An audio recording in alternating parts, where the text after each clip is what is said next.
materialisme secara umum sebagai bagian dari kajian ontologi.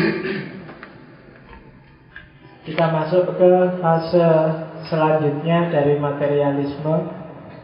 Jadi kalau belajar materialisme itu orang biasanya memilah tiga.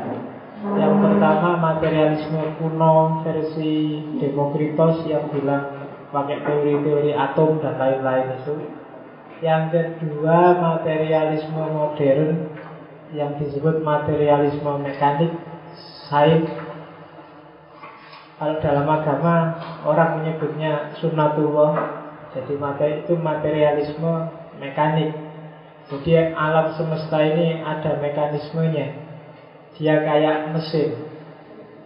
Tinggal kamu pedomani mekanisme ini, maka kita bisa hidup nyaman di dunia ini. Nah, itu materialisme versi kedua. Jadi kalau ada orang bilang dia anti materialisme, sebenarnya tidak mungkin orang tidak setuju materialisme sama sekali.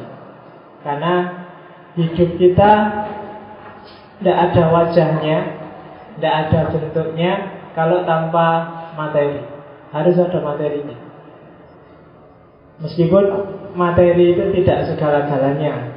Jadi seandainya kamu tidak setuju dengan materialisme, itu lebih pada persepsi kita bahwa materi ya, dan dia penting, cuma dia tidak segala-galanya. Kadang-kadang tidak ada materi pun tidak apa-apa jalan. Oke, jadi bahkan kan ada orang bilang semuanya butuh uang. Tidak juga.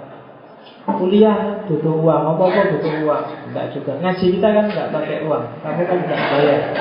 Malah untuk teh gratis. Ya kan? Tidak semuanya butuh uang. Tidak semuanya pakai materi. Tapi sebenarnya meskipun kamu bilang tidak butuh uang, butuh juga, cuma takmire sing tekor. Ya, yang uangnya kan dari takmir, bukan dari kamu, tapi semua butuh uang. Jadi itu materialisme mekanik. Nah, hari ini kita masuk ke fase selanjutnya dari materialisme yang dikenal dengan materialisme dialektis, materialisme historis. Jadi malam ini kita akan ngobrol tentang pikirannya seorang yang sudah sangat kamu kenal, yaitu yang namanya Karl Marx. Ya, orangnya sangat Islami karena punya jenggot. Iya kan? Kamu kan biasanya jenggotan ini kan dianggap Islam banget, ikut sunnah. Karl Marx itu memang jenggotan wajahnya. Iya. Karl Marx susah menggambarkannya. Dia orang baik tapi tidak punya uang, melarat. Anaknya 6 yang resmi. Ada anak nggak resmi 1. Ya, karena Karl Marx itu hidupnya nebeng di tempatnya sahabatnya Engels. Sempat menghamili pembantunya Engels. Iya, nggak apa-apa. Kalau di barat yang hidup itu simpel, biasa, nggak heboh. Kalau di sini heboh. Padahal di sini mungkin lebih dahsyat dari itu hari ini. Ya. Oke. Jadi tema kita malam ini materialisme, tapi materialisme yang tidak lagi semata-mata ngomong tentang mekanisme alam semesta, tapi sudah ngomong tentang sejarah. Dialektika kadang disebut juga materialisme dialektis karena metodenya pinjem dari idealismenya Hegel yang terkenal dengan dialektikanya. Jadi biasanya orang nulisnya nyambung materialisme dialektis historis, atau dipakai salah satu materialisme dialektis atau materialisme historis. Oke. Masuk ke, akan tak jelasin satu-satu apa itu materialisme, apa itu dialektika, apa itu sejarah. Marx punya definisi yang berbeda tentang materi. Kalau selama ini sebelumnya orang mendefinisikan materi itu adalah objek indrawi, sesuatu yang bisa dilihat, bisa dipegang, bisa diraba. Apa aja panca indera itu? Dilihat, didengar, apa?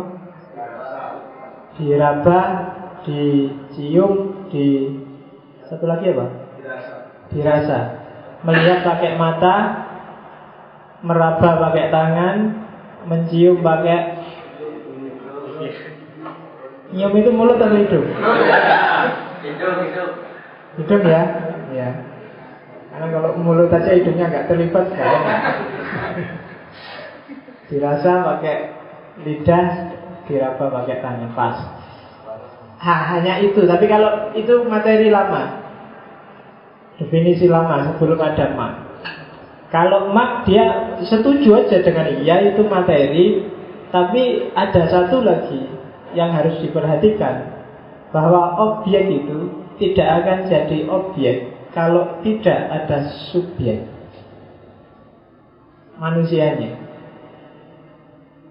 Meja ini nggak ada artinya apa-apa, nggak ada efeknya sama sekali, kemateriannya tidak berguna kalau tidak ada subjek yang melakukan resepsi terhadap meja ini.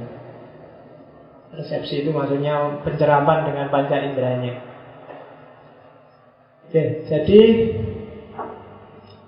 sentralnya materi kalau di mak tidak semata-mata ada pada objek, tapi juga pada subjek manusia. Mak dikenal dengan jargonnya bahwa filsafat selama ini, sebelum dia maksudnya, mulai zaman Yunani sampai eranya dia, itu sibuk dengan pikiran-pikiran besar tentang dunia. Tapi katanya mak, yang penting bukan itu. Mikir kok sepanjang lebar, nulis buku tebel-tebel, sebenarnya tujuannya pikiran itu kan untuk merubah dunia. Dan kesalahannya para filosof sebelumnya, katanya mak, itu terlalu sibuk mikir. Ngapain capek-capek mikir kalau nggak ada efek, nggak ada dampak, tidak ada perubahan, nggak connect sama sekali dengan dunia, ngapain? Apakah alam ini terbuat dari air, atau terbuat dari api, atau terbuat dari angin?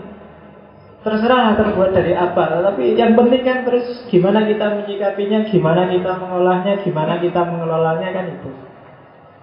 Jadi Marx membalikkan paradigma filsafat sebelumnya yang cenderung orang menyebutnya spekulatif, jadi spekulasi-spekulasi. Metafisika itu kan spekulasi-spekulasi, masih ngarang-ngarang, ngiro-ngiro.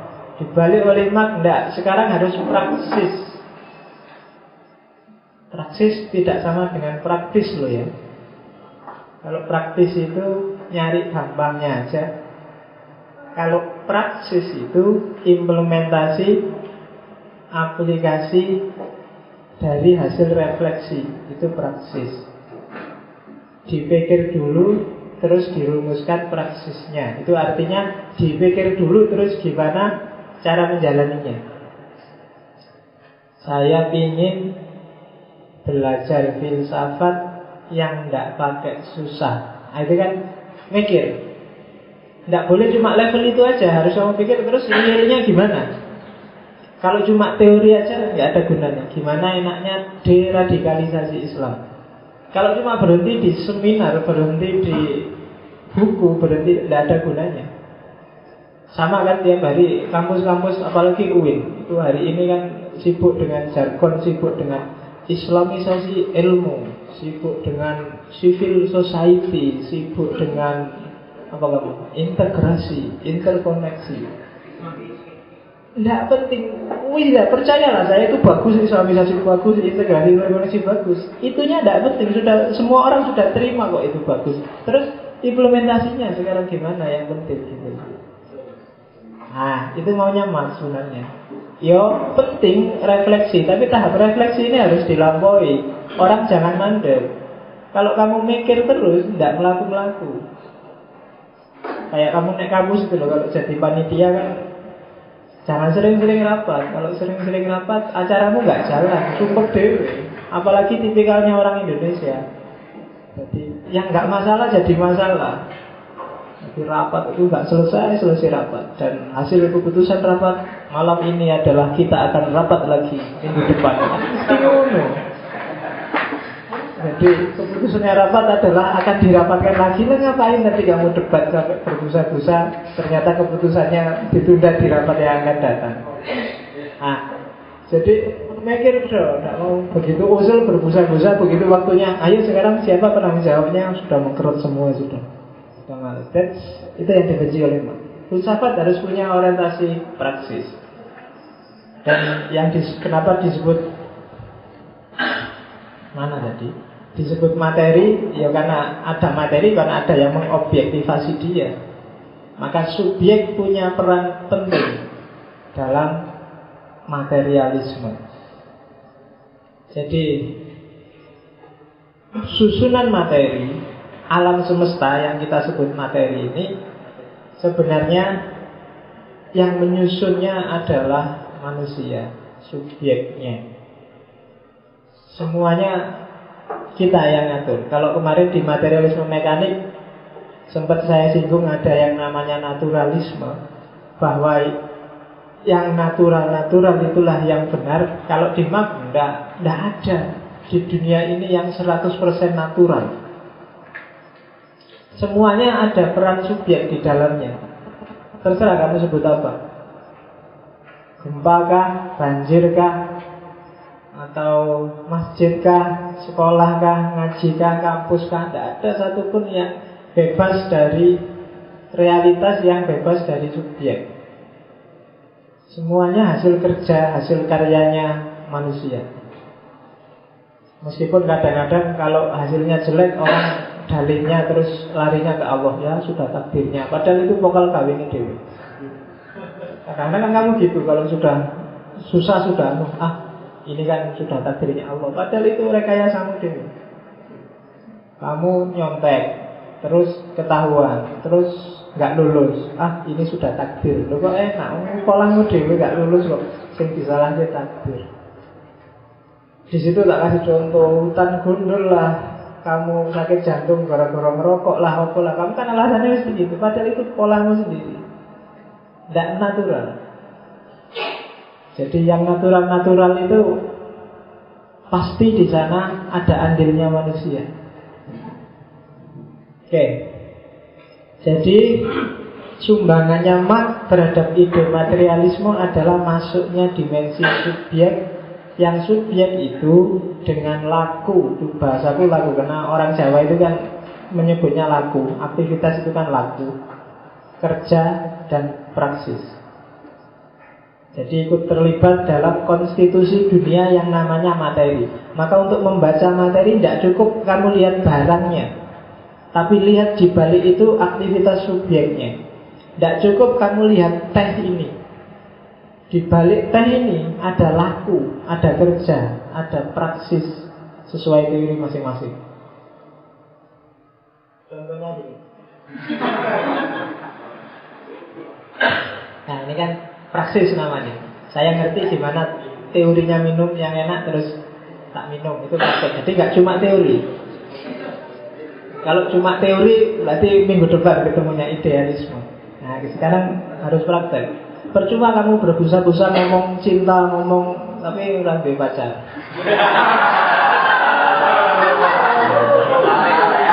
Iya, nggak ada gunanya ngomong. Iya kan, cinta sejati, cinta tulus, ngapain? Orang be pacar nggak ngomong gitu-gitu. Jadi ngomong yang lain aja lah, yang kira-kira kamu bisa melakukan praksisnya. Kalau enggak ya janganlah, eman-eman, daripada energimu habis. Oke, jadi materi itu selain barang yang bisa diakses oleh indera, di balik itu ada laku, kerja, praksisnya manusia yang terlibat di sana. Nah, terus dialektika. Materi dan manusia dalam hidup ini ternyata dia tidak diam sendiri-sendiri. Manusia dan alam semesta itu sifatnya dialektis, katanya Marx. Dialektis itu ya kayak dialek itu saling mempengaruhi. Aku mempengaruhi kamu, kamu mempengaruhi aku. Kita ini kan sedang berdialektika sebenarnya. Aku ngerti filsafat dikit-dikit terus ngasih tahu kamu. Saya nggak ngasih yang susah-susah. Itu kan negosiasi. Mungkin aku ngomongnya sama dosen filsafat, ngomongnya agak tak genjot sehingga rotok, tak pakai istilah-istilah gaya biar dia ngerti kalau aku ngerti filsafat misalnya. Cuma karena di depanmu ya pakai istilah gampang-gampang aja. Itu kan dialektika namanya. Kemarin waktu kamu kesini nggak ada perempuannya sama sekali, sakaramu dewe, orang dandan, orang surenan, orang adus, pokoknya kesini begini ada ceweknya, sekarang kamu dandan rapi, tak dulu klimis-klimis aja. Nggak kayak pertemuan dulu yang awal itu, suram-suram wajahmu. Loh itu kan hasil dialektika namanya. Itu loh. Realitas yang kamu hadapi, kamu dialogkan sama dirimu, dan hasilnya hari ini. Nah, itu dialektis. Dan dalam dialektika berarti apa? Segala sesuatu pasti berubah. Kamu ketemu apa, berubah. Kamu ketemu apa, berubah. Kamu ketemu apa, berubah. Itu dialektis terus. Materinya berubah, subjeknya berubah. Subjek mempengaruhi materi, materi mempengaruhi objek mempengaruhi subjek, subjek mempengaruhi objek. Dialektis. Ini warisannya Hegel. Tesis, antitesis, sintesis. Aku yang ngerti filsafat, kamu yang gak ngerti filsafat, lahirlah sintesis, ngaji filsafat. Dialektis, dialektika. Jadi membaca realitas maka jangan dibaca aspek, jangan dianggap dia diam, tapi perhatikan juga aspek dialektikanya. Kamu kok bisa sampai di titik ini, itu dialog sama apa aja sih? Indonesia sampai kok wajahnya seperti hari ini, itu dialektika apa yang terjadi? SBY kok bisa gemuk kayak gitu ya? Padahal Korone lagi krisis, itu pasti ada dialektikanya.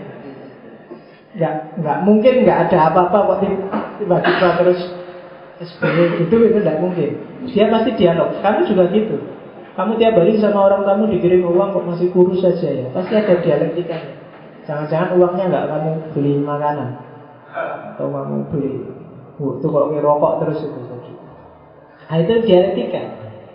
Jadi kamu baca apapun, baca apa? Ini sebenarnya apa? Whiteboard, baca, coba dialektika. Karena dialektika sama kamu, maka whiteboard ini barang biasa-biasa aja. Tapi coba anak kampung apa yang nggak pernah ngerti gini, ada layar bioskop, ada layar itu bayangannya luar biasa sekali barang layarnya LCD itu. Tapi kamu tiap hari lihat biasa aja. Itu dialektika. Dialektika ia melanjutkan Hegel. Nggak perlu tak jelaskan panjang. Jadi realitas itu adalah dialektika subjek dan objek, objek dan objek, subjek dan subjek. Pokoknya sekelilingmu dialektika terus. Ini kelanjutannya Hegel. Bedanya sama Hegel, nah ini kebalikannya. Kalau Hegel sifatnya ideal, kalau Marx sifatnya realitas, praksis. Kalau Hegel, realitas itu adalah pengejawantahan ide. Tapi kebalikannya, ide itu hanya penerjemahan dari realitas. Jadi kebalikannya. Kalau Hegel orang mikir dulu, terus baru dari situ terus dia berusaha mewujudkan ide-idenya. Tapi kalau di Marx tidak bisa kayak gitu. Begitu orang mikir, sebenarnya yang dia pikir itu bahannya ya realitas. Jadi dialektikanya dialektika real dimasukkan ke pikiran. Kalau Hegel dialektika pikiran terus diterjemahkan ke realitas. Hegel kan dikenal punya idealisme yang luar biasa, yang dikenal dengan idealisme Jerman. Nanti ada metafisikanya tentang roh, tentang akal absolut dan lain sebagainya. Kalau di Hegel kan alam ini ada akalnya, ada nalar, namanya nalar sejarah, nalar apa ya saya lupa. Tapi nalar ini absolut. Paradigma besar dunia itu selalu ada. Jadi, kalau orang hari ini itu paradigmanya permisif, apa aja boleh. Sementara di abad tengah cara berpikirnya teologis, teosentris, selalu serba Tuhan. Dan kalau di era Yunani serba kosmos, kosmosentris. Ini namanya akal dunia kalau di Hegel. Kalau Marx nggak percaya ada yang kayak gitu. Ide itu awalnya dari realitas. Nggak bisa orang berpikir dari nol tanpa pijakan alam nyata. Jadi kalau dialektikanya Hegel, sintesis, tesis, antitesisnya dalam pikiran. Tapi kalau di Marx enggak. Dialektika itu sejarah, enggak dalam pikiran. Dialektika dalam sejarah itulah yang dibaca oleh manusia. Bukan dialektika di pikiran yang diterjemahkan dalam realitas. Itu bedanya idealisme dengan realisme, materialisme. Jadi fokusnya beda. Yang satu serba mikir, yang satu serba real.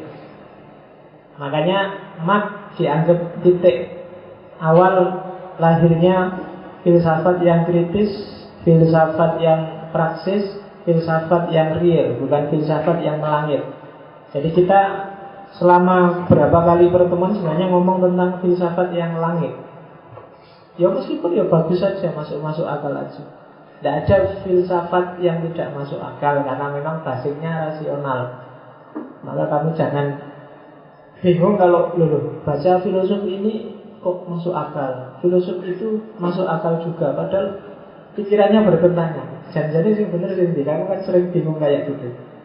Nah itu karena ya memang basisnya filsafat itu akal.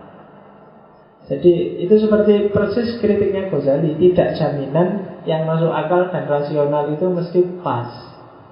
Banyak hal yang masuk akal tapi tidak pas.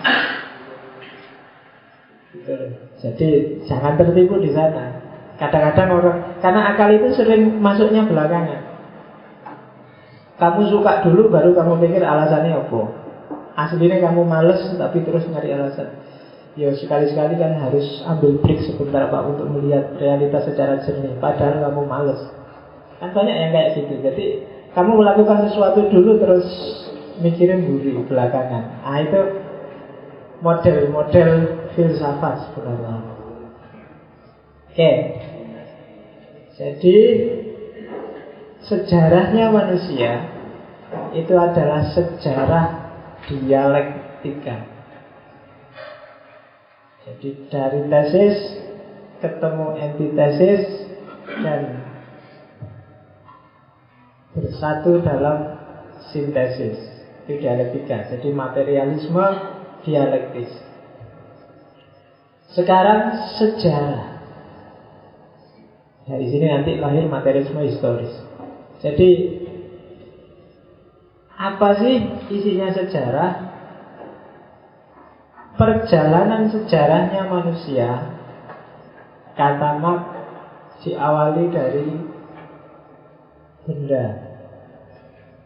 Bukan dari ide, bukan dari pikiran, bukan dari tokoh besar, tapi sebenarnya aspek kepemilikan, aspek benda. Jadi cerita kita itu diawali dari apa yang kita miliki dan apa yang tidak kita miliki. Ceritanya manusia diawali dari sana. Jadi kita hidup, mungkin zaman nenek moyang dulu orang primitif, itu kan sejarahnya dimulai ketika dia, aku ingin ini, dan kalau keinginanku ingin dituruti, aku butuh ini. Kan itu. Dari situ sejarah mulai jalan. Jadi tidak diawali dari cerita supranatural, dari macam-macam kan banyak. Enggak, sejarah itu dimulai dari orang butuh apa, dan untuk memenuhi kebutuhannya itu dia harus melakukan apa. Maka membaca sejarah manusia, jangan lupa baca aspek kebendaannya, baca aspek materinya, baca aspek ekonominya. Dan itu menentukan. Agama awalnya termasuk dari situ kalau nanti kita lanjutkan diskusinya. Orang primitif, kenapa dia nyembah laut, nyembah pohon, nyembah gunung? Ya karena dia ingin menguasai laut, ingin berlayar, mungkin cari ikan, ingin memanfaatkan pohon, ingin dan dia pengetahuannya terbatas. wawasannya masih belum nyampe. Biar tidak membahayakan dia, lautnya terus dikasih saja. Lahirlah agama-agama primitif. Awalnya dari benda, awalnya dari ekonomi. Politik juga begitu, sosial juga begitu. Sosial itu kan ketika aku butuh ini, aku bisanya ini, kalau tak anui semua nggak nyampe kebutuhanku, dia, ini harus bareng-bareng ini, kalau sendirian nggak bisa ini. Terus jadilah masyarakat. Jadi membacanya harus komprehensif, jadi tidak cuma aspek idenya, aspek manusia ini akalnya sudah tinggi, akalnya karena akalnya besar maka dia hidupnya berubah. Tidak, sebenarnya tarikan-tarikan materi. Sampai hari ini sejarah itu berawal dari materi. Begitu materi berubah, ceritanya akan berubah. Kamu bisa ngumpul di sini, nongkrong di sini hari ini, itu kan karena materi dan kepemilikan yang kamu punya ya baru sampai itu. Mungkin kamu karena punyanya cuma motor dan hidup di kos-kosan, uangmu juga cuma segitu, jadilah kamu mau ikut ngaji ini. Tapi tak bayangkan misalnya tiba-tiba kamu kaya, punya Alphard, duitmu banyak, saya nggak yakin kamu mau datang ke sini. Iya, banyak yang kayak gitu. Jadi begitu, jadi tarikan-tarikan materi itu menentukan perilakumu, jangan salah. Kalau uangmu banyak mungkin ngapain datang ke sini, paling dikasih air teh sak gelas, kamu nongkronglah di kafe apa di mana, lebih enak, mesti gitu. Materi menentukan. Oke, jadi Marx dengan ngomong seperti ini sebenarnya dia sedang mengkritik Hegel. Kalau di Hegel, perilakunya manusia itu diatur tadi oleh akal bareng-bareng, akal dunia. Jadi orang baik kalau akalnya sehat, dan orang jelek itu kalau akalnya nggak jalan, kalau enggak itu katanya Marx. Akalmu sehat pun kalau nggak punya uang, nggak punya apa-apa juga pening. Buat apa akal sehat kalau kamu nggak bisa makan, kan itu katanya Marx. Meskipun kamu agamanya tinggi, orang soleh luar biasa, tapi kalau anak istrimu nggak makan juga ceritanya jadi berbeda. Katanya Marx, sejarah diawali dari faktor kebendaan, kepemilikan, ekonomi. Tarian-tarian ekonomi itu penting. Dan ini nanti yang disebut base structure. Intinya ini, nanti ada agama, ada lembaga sosial, lembaga budaya itu selanjutnya. Tapi dasarnya pasti ini. Maka Marx dari sini terus orang menyebutnya, berarti itu tergolong materialisme historis. Sejarah cuma basisnya materi. Bandingkan kamu belajar sejarah selama ini, basisnya kan basis cerita-cerita sejarah itu, bagaimana Pangeran Diponegoro yang sakti cuma ngangkat pedang aja Belanda, kan? Coba dibaca aspek materinya. Kenapa Pangeran Diponegoro tiba-tiba marah luar biasa? Banyak kasus sebenarnya, cuma kan dia meledak memberontak Belanda kan ketika tanahnya milik leluhurnya sama Belanda mau digusur, mau dijadiin jalan. Materi. Apalagi coba baca sejarah-sejarah orang besar itu, sebenarnya kalau dicermati ya materi. Bahkan sejarahnya Nabi Muhammad itu kan, kenapa kok sampai Nabi terusir sampai hijrah, itu sebenarnya pergesekan materi. Orang Arab itu sebenarnya Allah sudah kenal sebelum Nabi memperkenalkan Allah, cuma dengan ide yang sedikit berbeda. Hanya saja mereka gengsi ngakuin Nabi, nggak mau ngakuin Nabi. Kalau diakui berarti meletakkan Nabi di posisi tinggi. Kalau di posisi tinggi banyak fasilitas-fasilitas ekonomi, fasilitas sosial budaya yang harus akhirnya kan mesti kepegang Nabi, dan itu mengancam status sosial mereka. Materi. Jadi kalau orang kafir Quraisy menolak Nabi mungkin tidak semata-mata gara-gara dia kafir, memang jahiliyah, bodoh, goblok. Tidak. Ada tarian-tarian materi juga di situ. Dalam setiap kasus katanya Marx, kalau kamu jeli coba masuk lebih dalam. Jangan berhenti di aspek-aspek superstructure, lapisan atas bangunan masyarakat, karena sering menipu. Kayaknya ceramah daki-daki ikhlas, wiritan nangis-nangis, ternyata akhirnya ya ke sana. nggak bisa muni ya rata kosiso. Iya kan? Banyak yang kayak gitu materi. Jadi sejarah adalah dialektika materi yang terjadi di tengah masyarakat. Oke, itu sejarah. Dan dilanjutkan lagi dari sejarah materi sampai lahirnya masyarakat. Yang membedakan karena sejarah nggak bisa pisah dari masyarakat. Yang membedakan manusia dengan binatang adalah kalau manusia dia menyadari kebutuhannya, kemudian mengejar kebutuhannya itu, dan membuat alat sendiri untuk memenuhi kebutuhannya itu. Itu yang membedakan manusia dengan binatang. Kalau binatang enggak. Hewan itu ya pokoknya makan rumput. Dia enggak pernah punya ide kira-kira kambing itu enggak pernah dia punya ide gimana saya bisa bikin mesin yang bisa menghasilkan rumput tanpa harus jalan ke atas gunung, enggak bisa. Jadi satu-satunya yang bisa kayak gitu cuma manusia. Meskipun manusia itu cuma jenis binatang juga, tapi binatang ini banyak definisinya sih. Kalau Aristoteles binatang yang berpikir, animal rasional, binatang yang mikir. Maka dengan definisi ini maka kamu hati-hati. Begitu orang itu tidak mikir, maka yang tersisa tinggal binatangnya. Jadi hati-hati kalau kamu stres, aku tidak bisa mikir aku. Hati-hati. Alamat ini sudah kehilangan aspek mikirnya berarti tinggal binatangnya. Hati-hati. Jadi manusia mengejar kebutuhannya. Nah, dalam rangka ngejar ini terus dia sadar, oh ya, tidak bisa sendirian ini. Aku punya hasrat untuk maju, aku punya hasrat untuk menguasai lahan pertanian, aku punya hasrat, dan untuk ini nggak bisa aku sendirian, harus kerjasama dengan orang lain. Hasrat ingin punya banyak keturunan, sendirian kan juga nggak bisa. Jadi ya, kamu harus kerjasama. Makanya ta'awunlah untuk aspek itu, kerjasama. Jadi untuk memenuhi hasratnya, kalau di agama hasrat itu kadang-kadang disebut fitrah.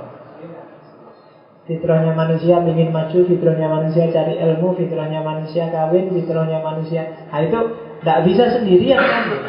Sak jago-jagonya kamu tidak bisa menghamili dirimu sendiri.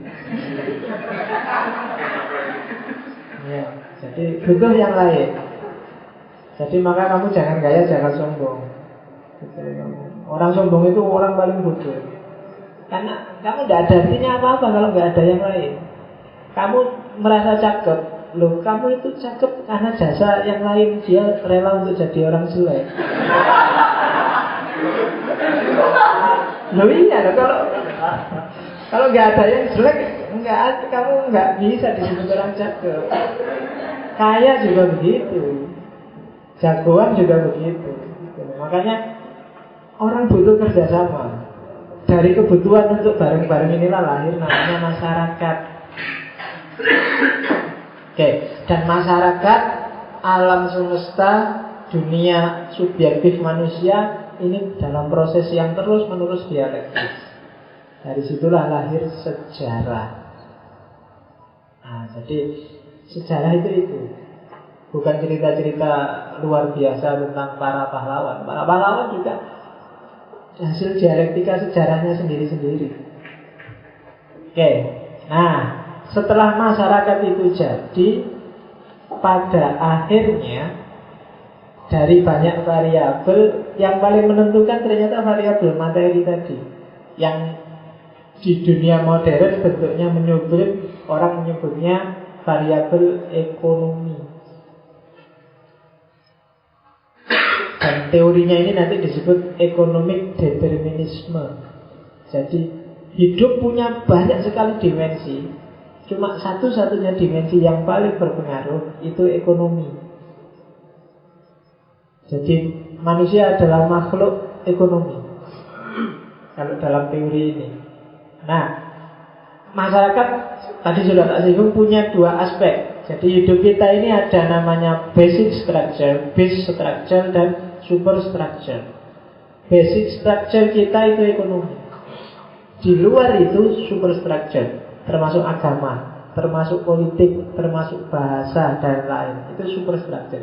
Super structure itu maksudnya apa? Kondisinya dia dipengaruhi oleh kondisi ekonomi. Seperti apa lembaga budaya, seperti apa lembaga agama, ditentukan oleh dialektika dalam dimensi ekonomi. Itu katanya Marx. Orang kaya, cara beragamanya pasti beda dengan orang yang tidak punya uang. Iya.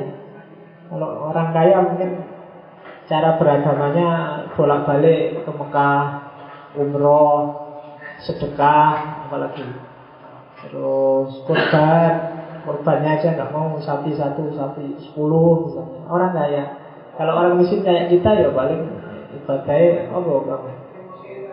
Ya turu masjid, terus mau ke masjid malah tidur, wiritan. Ada yang masih rajin wiritan, ngaji, yang murah meriah itu. Lembaga agama ditentukan oleh ekonomi ternyata. Kamu nggak bisa pamer saya ingin Islamku kafah pak, saya naik haji, nggak bisa ternyata. Ekonomi, saya ingin sedekah sebanyak-banyaknya, begitu buka dompet, dompet isinya tinggal 2 lembar. Itu pun yang satu isinya cuma bon utang kemarin, berarti garek siji ya. Nggak bisa kamu ibadah full. Ternyata agama superstructure, budaya juga begitu. Gaya, mode, budaya, relasi sosial, politik, apalagi politik hari ini. Kamu sukses apa enggak di dunia politik, ya tergantung ekonomi. Saya baru dapat SMS dari teman di Probolinggo itu. Kemarin Jawa Timur waktu pilihan, waktu hampir semua calon itu bagi-bagi duit. Jadi tergantung. Jadi yang menang berarti yang baginya paling banyak. Cuma di tempat teman saya itu masjidnya dibeliin karpet, dibeliin kipas angin, dibeliin macam-macam. Seorang di antara calon gubernurnya.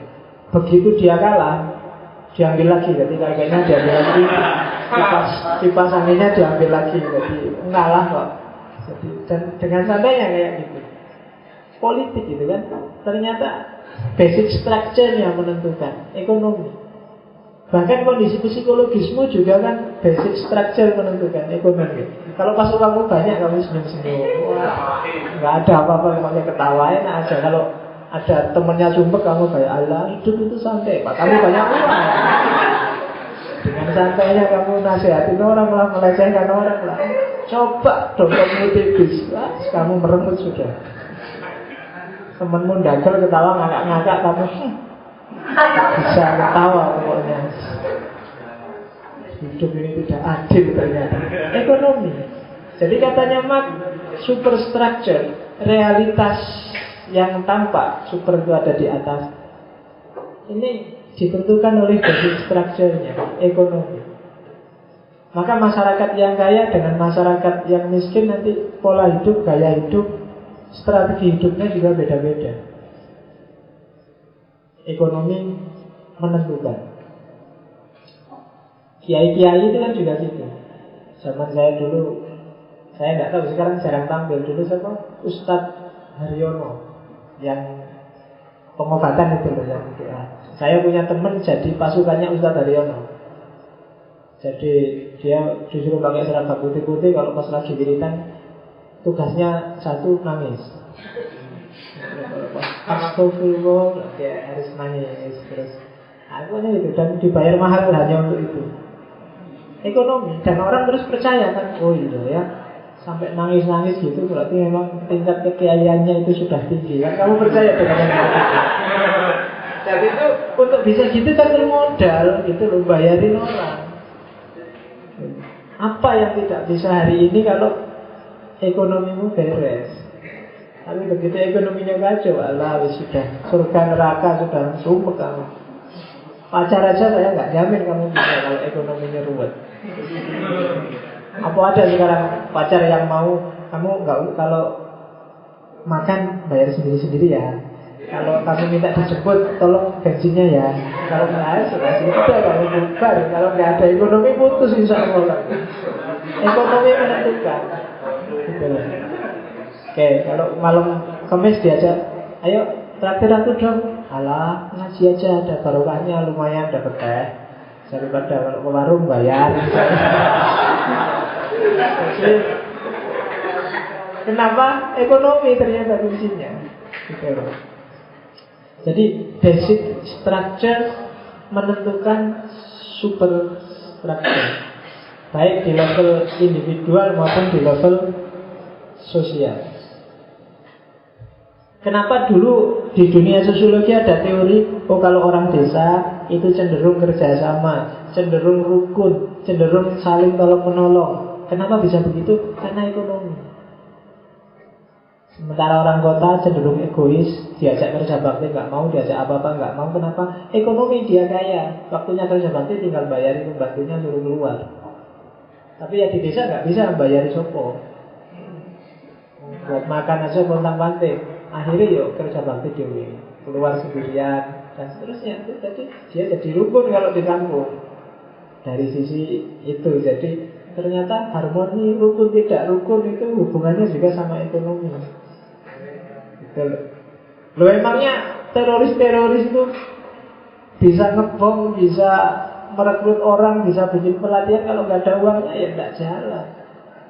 Kalau ingin menghentikan itu semua gampang, putus saja sumber dananya, selesai.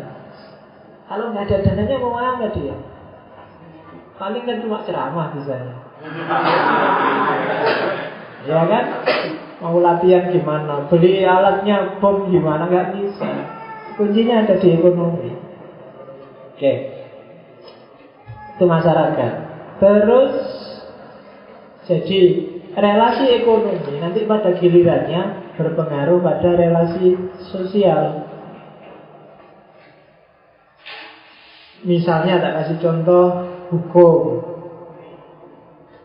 Hukum kadang-kadang dirumuskan hanya untuk melindungi kepemilikan pribadi, dimanipulasi untuk kepentingan 1-2 orang. Dan yang kepentingan 1-2 orang itu kan pasti 1-2 orang yang jaya secara ekonomi. Bagi orang kaya penjara tidak apa-apa di penjara. Di penjara bisa beli LCD, pakai spring bed. Kos-kosannya apa? Kos-kosanmu yang kamu tempati sekarang itu dengan penjaranya para koruptor itu jauh. Ya kan mungkin kamu lebih milih di penjara asal penjaranya kayak para koruptor itu. Fasilitasnya. Iya kan spring bednya tebel-tebel, pakai LCD besar-besar, pakai audio videonya luar biasa. Kalau kamu ada kasurmu aja tipis segini kayak tidak pernah dicuci, orang lihat itu ngalang-ngalang penjara. Iya kan? Itu yang bikin kamu tidak kerasa di kamar itu kan, jadi meluyur. Ya, begitu masuk kamar kan langsung aduh. Jadi kan ekonomi menentukan. Saya punya teman jadi apa di Jakarta, keponaannya itu dulu punya kerjaan gantiin Tommy waktu di Nusa Kambangan. Lumayan. Sekali gantiin sehari dia bisa dapat 16 juta. Lumayan daripada kamu nongkrong gak ada gunanya gitaran, nonton bal-balan, kok gantiin koruptor-koruptor di penjara itu kamu dapat banyak. Iya kan? Zaman dulu ganti Tommy. Sekarang peluang kayak gini banyak. Kamu lincah-lincah tanya-tanya. Oh, sekarang koruptornya banyak. Karena koruptor itu tiap akhir pekan dia mesti minta pulang. Dan kalau sewaktu-waktu ada sidak kan harus ada yang ganti. Nah, kamu yang merasa wajahnya agak mirip-mirip koruptor, daftar soal nanti diberi mau kamu ganti ini. Jadi secara ekonomi ternyata bahkan surga aja kalau kamu kaya gampang. Kamu tinggal carilah kiai yang menurut kamu paling ampuh doanya. Kamu temuin, kasih uang, Pak Yai saya didoain masuk surga ya. Dengan uang kamu bisa masuk surga. Dengan logika ini loh ya, ekonomi loh ya. Kan gitu. Daripada kamu capek-capek pikir sendiri sampai belangkeman ya. Ora mesti diterima. Kalau setengah-setengah wali di mana lah yang menurut kamu ampuh, dia kayak langitan apa akhiratan kamu temui. Tak yai saya mau nyuntulung di doakan mau suarga. Semua masuk surga kan.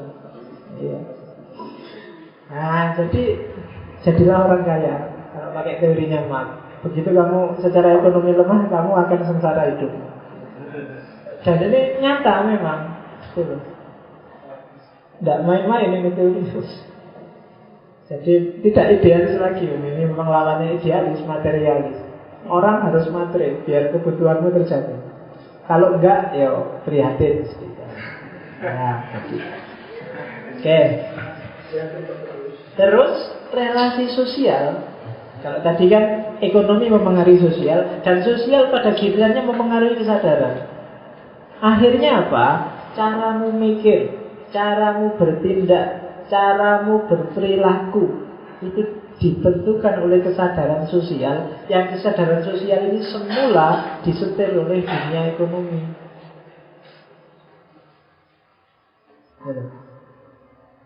Kalau uangmu banyak, gayamu juga sudah beda. Caramu menangkap realitas juga sudah beda. Bandingkan dengan kamu yang tidak punya uang. Orang kaya, saya masih ingat benar zaman saya mahasiswa dan duit, kalau ingin makan enak itu di wanita tama kalau pas ada orang nikahan. Ya, cuma dulu kenal saya sama satpamnya, jadi masuknya dari belakang. Jadi kan zaman itu lihat makanan enak itu tuyus, pokoknya luar biasa. Gayanya kayak orang nggak pernah makan berapa tahun. Tapi sekarang mungkin malah biasa aja. Ada ekonomi yang berbeda antara zaman dulu dengan zaman sekarang. Dan itu menentukan perilaku. Gayanya orang tidak punya uang dengan uangnya banyak itu beda. Disadari apa enggak? Maka relasi sosial mempengaruhi kesadaran, jangan salah. Ya meskipun ada satu dua orang yang gayanya kayak duitnya oke, padahal ya enggak. Jadi justru orang yang gayanya kayak duitnya oke itu biasanya duitnya sedikit. Cino-cino yang uangnya banyak itu biasanya ya gayanya kayak nggak punya uang. Tapi yang jelas kesadarannya berbeda. Nah, di situ contohnya kalau dimakan buruh sama juragan. Kalau buruh itu kan dia hopeless, nggak punya harapan. Satu-satunya harapan ya gimana caranya dia bisa survive. Yang penting rati pecah, yang penting bayaran mudah, kan cuma itu yang dipikir. Beda sama juragan, dia bisa lebih luas, gimana bisnisku lebih banyak, gimana alat produksinya lebih tambah, dan seterusnya. Mahasiswa sama dosen, karena tingkat ekonominya berbeda, maka kesadarannya juga berbeda. Cara mikirnya juga berbeda. Cara menanggapi realitas juga berbeda. Kalau kamu ada uang 10.000 tiba-tiba jatuh di jalan, reaksimu gimana? Lumayan uang 10.000, nggak usah ngomong-ngomong, nggak usah rame-rame, uangnya hilang. Tapi yang uangnya banyak 10.000, capek-capek ngambil uang 10.000 ngapain? Sana biar diambil yang lain. Cara menanggapi realitas, ya kan? Kalau ada toko baju, jualan baju impor yang banyak itu, kira-kira cara membacamu gimana? Ayo, itu menentukan level kesadaranmu, ditentukan di situ. Kalau kamu, lumayan ini baju bagus-bagus, murah-murah, lumayan. Nah itu levelmu berarti di situ. Atau kalau levelmu, baju kayak gitu, ngapain beli lagi? Nah, levelmu lumayan kalau sudah kayak gitu. Atau itu menanggapi realitas bisa dibaca dari situ. Kedewasaannya orang bisa juga dibaca dari situ. Jadi relasi ekonomi menentukan dunia sosial, dan dunia sosial pada gilirannya mendeterminasi kesadaran. Kesadaranmu hari ini sampai di level apa, itu pasti pengaruh dunia sosial. Dan dunia sosialmu bunyinya kayak gimana, itu sebenarnya pengaruh dari dunia ekonomi. Itu katanya Marx. Karena Marx fokusnya memang ke arah ini. Karena dia melihat yang dilihat oleh Marx itu negara Prusia. pecahannya Rusia. Ya, era ketika industri sedang booming, revolusi industri, dan pemilik modal sedang jaya karena sistem kapital baru booming juga, kapitalisme. Mungkin minggu hari kapan itu kamu kan ada kajian tentang kapital itu kan, sedang booming-boomingnya, dan itu yang digelisahkan oleh Marx. Maka dia hanya melihat wilayah itu. Filosof kan selalu begitu, ketika terobsesi dengan satu dimensi dia sibuk di situ. Kalau Marx mending ekonomi. Yang agak dahsyat itu Freud. Freud itu bukan ekonomi, tapi seks. Kalau makan alah bulat ya ujung-ujungnya duit, itu Marx. Tapi kalau Freud enggak, alah bulat kakean gaya ya paling ujung-ujungnya seks. Ngomong bagi-bagi jelimet-jelimet ya akhirnya ya ke sana. Ya kan? Kamu diceramain apa aja nggak kedengeran, nggak paham, tapi begitu nyinggung-nyinggung seks terus ngomong langsung melek. Ya kan? Insting itu sudah. Itu katanya Freud, seorang itu nggak usah gaya lah, paling ya ujungnya ke sana. Nah itu Freud. Nah kalau Marx ekonomi, kalau ada waktu nanti kita ngomong Freud. Ya, tapi teorinya bagus, lumayan. Kalau Freud kan dia yang nanti melahirkan psikoanalisis itu. Jadi gimana membaca ternyata bawah sadarmu itu sering nyetir kamu tanpa kamu sadari. Nah itu Freud. Oke, dilanjutkan. Nah, apa tadi?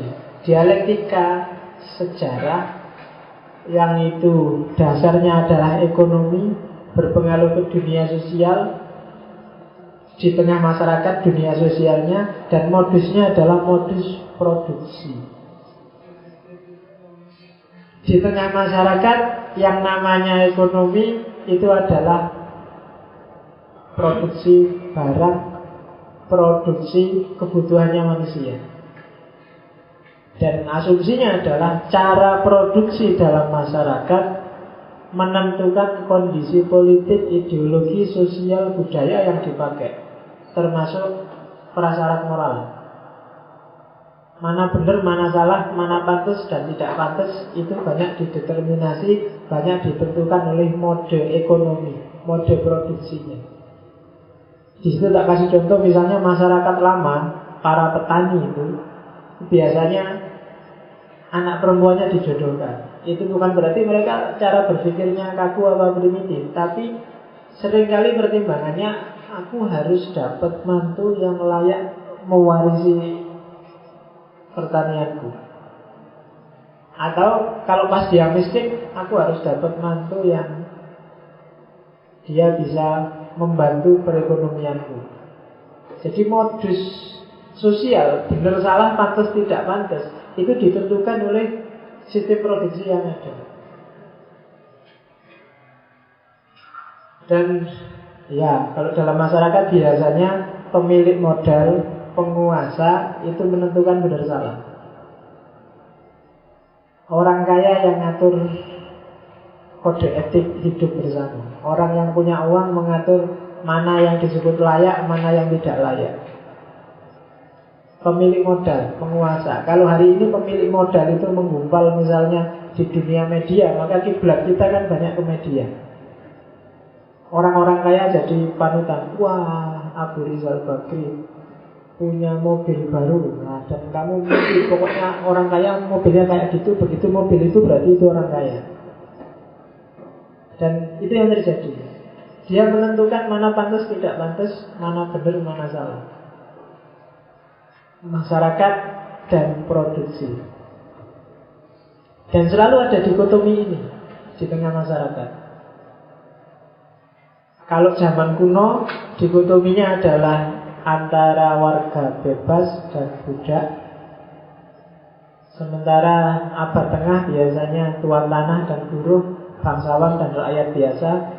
Kalau berjuis kapitalis itu hari ini itu biasanya pemodal dan pekerja. Bangsawan, rakyat biasa itu zaman-zaman kerajaan zaman dulu. Kalau kamu baca buku-buku Jawa, etika Jawa, buku serat apa itu biasanya etika feodal. Hanya untuk bangsawan. Orang biasa biasanya nggak pakai yang gitu-gitu. Coba dilihat buku-buku kejawen itu. Isunya kan rumit itu. Etik, cara hidup, cara berperilaku. Tapi sebenarnya itu untuk bangsawan. Orang biasa nggak terlalu care dengan itu. Dan itu kelas di masyarakat. Selalu ada dikotomi kelas. Kita terbiasa berpikir double. Double itu berpikir dua. Kalau bahasa filsafatnya binary opposition, selalu dua. Dan masyarakat juga sering kita lawankan dua kelas, pemerintah dan rakyat, bangsawan, rakyat biasa. Nah, kalau mat yang dilihat adalah pemodal dan pekerja. Jadi antara orang yang kaya, yang punya modal dengan pekerja. Saya tidak tahu, ada asumsi bilang bahwa ketika sesuatu itu tidak ada lawan katanya, biasanya itu kebenarannya lebih tinggi levelnya dibandingkan yang ada lawannya. Allah itu tidak ada lawannya. Allah lawannya setan, enggak. Setan levelnya di bawah, dia nggak ada lawannya. Cinta itu tidak ada lawannya. Kamu bilang benci, enggak. Kalau benci itu lawannya suka. Tapi kalau cinta enggak ada lawannya. Level kebenarannya lebih tinggi. Ya kowe percaya apa ora sak tahu. Ya. Jadi, dengan kalau kamu pacaran kan seneng ngono, aku cinta padamu. Terus ditolak ganti. Aku benci padamu. Berarti tadi belum cinta sebenarnya. Kalau sudah cinta enggak bisa jadi benci. Tapi kalau suka bisa. Kelas dulu diratakan dulu. Wes pokoknya kamu perhatikan aja. Cuma ya kayak pacarannya kan kelihatan. Kalau masih suka itu biasanya masih banyak gombalnya. Ya kan? Wah, kamu cantik sekali seperti bidadari semua. Maksudnya gombal itu. Dan perempuan jangan mau kalau kamu disamakan dengan bidadari. Kalau pacarmu bilang kamu kayak bidadari, itu alamat kamu tidak akan dinikahi oleh dia. Iya, karena bidadari itu dinikahinya besok di akhirat. Ya, bidadari itu tidak untuk di dunia, untuk besok. Jadi kalau pacarmu gombal, kamu secantik bidadari, alamat itu. Tidak usah diterusin. Karena kamu buat besok, nggak buat sekarang. Kalau sekarang dia nyari yang lain. Jangan mau ngomong udah Pak tekan sana. Oke, kembali lagi ke mak. Semuanya ini saya ngomongnya agak panjang dan serius karena mak itu dikenal di mana-mana. Indonesia dulu stres gara-gara iya, marxisme. Apa ya sih segitunya? Mak ini jangan salah, mak itu dia sendiri sering bilang aku bukan marxis loh ya. Dia sendiri sering bilang. Yang kamu benci setengah mati oleh orang Indonesia namanya komunisme itu yang merumuskan bukan Marx.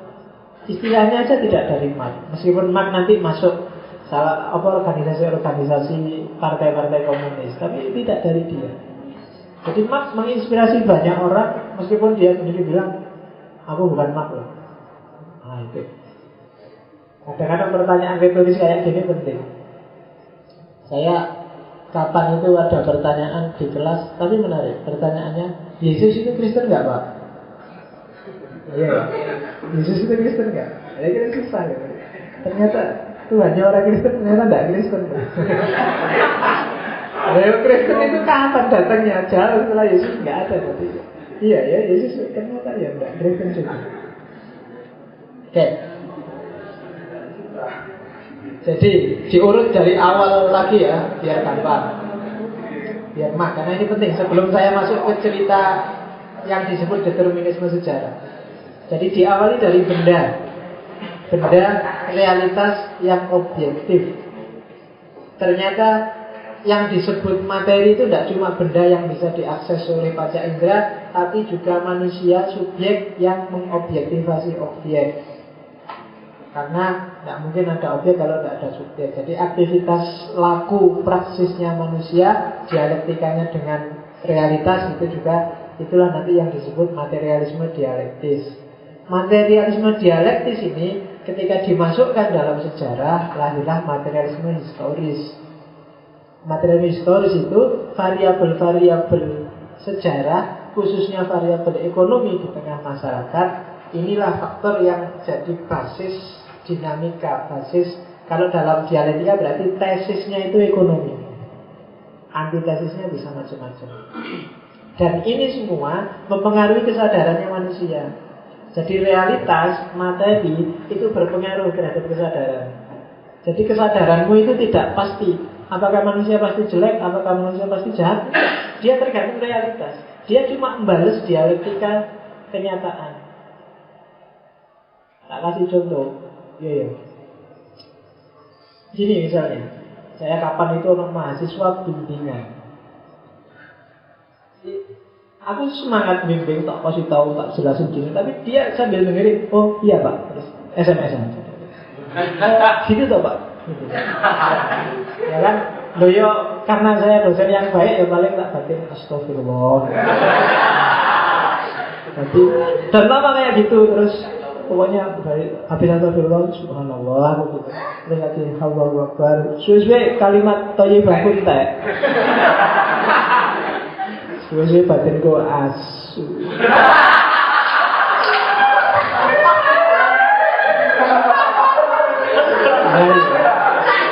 Si ini ngomong serius-serius deh.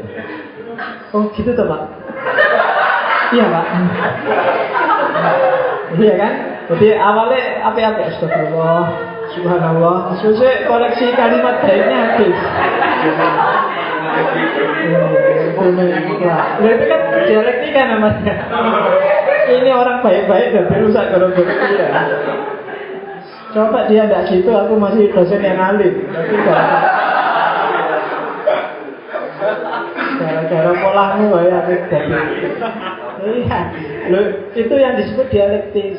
Kamu tanya, loh terus dasarnya bapak itu baik apa buruk? Nggak ngerti ya, dialektika dengan sejarah aja yang bikin aku kadang apik kadang elek. Dan itu yang disebut determinasi sejarah. Orang kadang kepepet jadi kayak gitu. Maunya ndak meso jadi meso. Padahal tadi sudah kalimat thayyibah.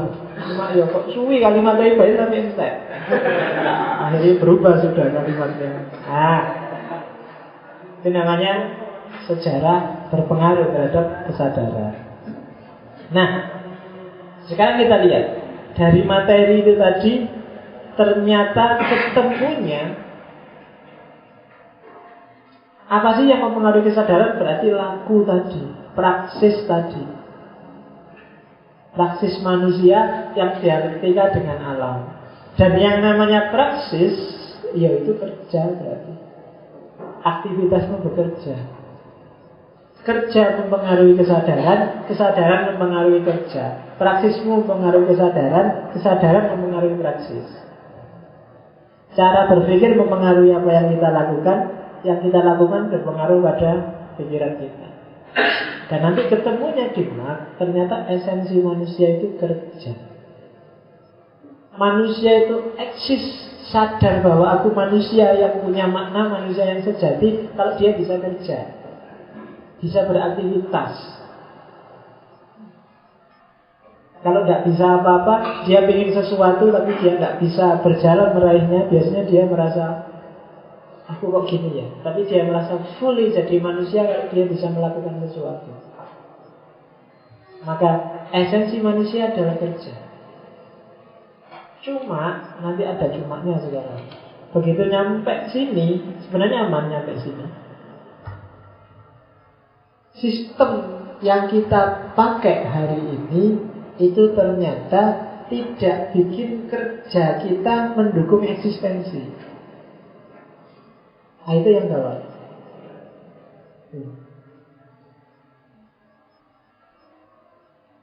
Sebelum ada kapitalisme, misalnya sistem kuno, orang kerja itu ya dia serius, dinikmati sendiri, hasilnya dirasakan sendiri dan dia puas dengan itu.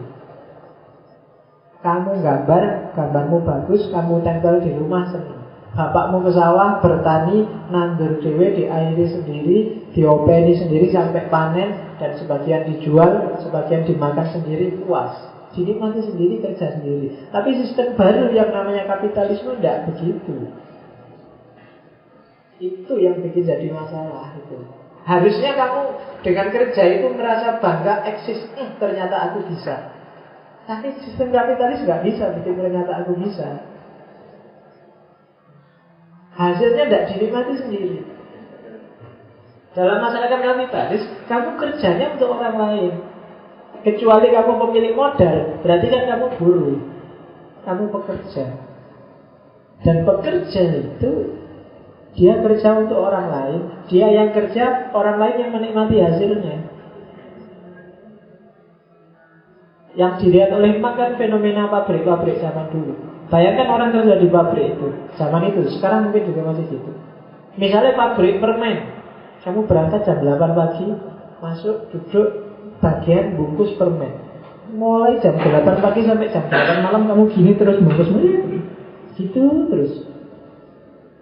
Dan harusnya kamu nikmati bungkus permen kan, permen dimakan sendiri kan enggak. Atau uangnya hasil penjualan dinikmati sendiri kan enggak. Tapi dalam sistem kapitalis kan itu terus dijual, uang itu kamu kerja, dibayar tenagamu, hasilnya dinikmati pemilik modal. Dan itu bikin orang terus teralienasi. Dengan pekerjaannya dia asing. Kenapa asing? Ya karena dia sebenarnya nggak mau ini, dia terpaksa melakukan ini. Dengan dirinya dia asing, karena dia melakukan sesuatu yang tidak dia inginkan. Maka kerja yang merupakan esensinya manusia jadi musibah. Itu yang namanya alienasi. Alienasi itu orang jadi terasing dari dirinya sendiri.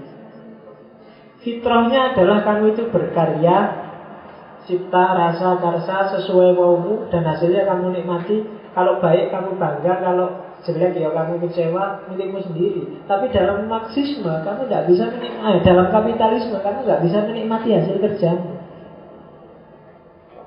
Orang lain justru yang menikmati. Itu yang bikin teralienasi. Oke. Nah, jadi sistem kapitalis yang berkembang ini mengalienasi. Bahkan coba dilihat, gara-gara kapitalisme itu banyak perempuan yang menurut saya nilainya jatuh. Coba dilihat di desa yang tidak ada sistem kerja pabrik model kapitalis itu, bapak ke sawah, ibu ke sawah misalnya, itu kan enak, sama-sama kerja. Meskipun kalau pulang nanti ibu yang masak yang apa, tapi kan sama-sama kerja, dinikmati bersama, dianggap dua-duanya berjasa. Coba dilihat di sistem kapitalis, bapak kerja ke kantor, ke pabrik, ke perusahaan, ibu tinggal di rumah.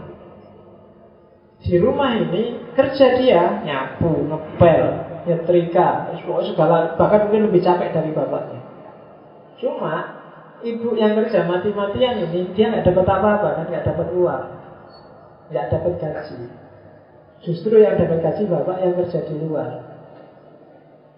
Maka bahasa lainnya bapak menghasilkan uang dan ibu menghabiskan uang. Iya kan? Dan perempuan terus dianggap jadi konco wingking dengan logika ini. Karena urusannya di belakang, urusan dapur, kasur, sumur, dan seterusnya. Sementara laki-laki di luar rumah merajalela cari uang, dapat uang. Kadang-kadang nggak ngapa-ngapain di kantor itu, cuma nyampe kantor baca koran, ngerokok, ngobrol, terus pulang marah-marah karena nasinya belum matang. Sementara ibu yang kerja potong-panting karena dia nggak dapat uang, derajatnya jadi berbeda, jatuh. Nilai uang jadi luar biasa. Bandingkan dengan masa lalu yang sama-sama ke sawah, sama-sama menikmati panennya, nggak ada hierarki, sama-sama dianggap berjasa dalam keluarga. Tapi di sistem yang baunya kapitalis ini enggak. Jadi negaranya jadi iya, dan ini luar biasa. Dan produk para kapitalis inilah yang nanti merajalela di dunia sosial dan mempengaruhi kesadaranmu. Kamu nggak sadar. Ya kan, kapitalis itu kan gitu. Apa yang nggak kapitalis? HP, laptop, teh bagian produsen tehnya selalu itu. Jadi meskipun ada yang tiap hari teriak-teriak anti kapitalisme, tapi ya Marx sendiri yang merumuskan ini, dia hidupnya dibantu oleh Engels. Engels itu anaknya pengusaha. Jadi Marx dihidupi oleh hasil kapitalisme juga. Apa? Nggak gampang kamu lepas dari sini. Apa ya? Sprite, Fanta, Coca-Cola, itu semua. Saya ngomong Sprite, Fanta, ingat teman saya zaman di pondok itu. Waktu pondok ada haul rame-rame, dia tukang adan. Waktunya adan, dia disuruh teman-temannya, sudah kita makan-makan dulu karena kamu yang bagian adan sana ke masjid. Adan, kalau masjid NU kan ada pujian ya. Habis adan pujian. Cuma karena dia khawatir kehabisan itu, pujiannya ngawur.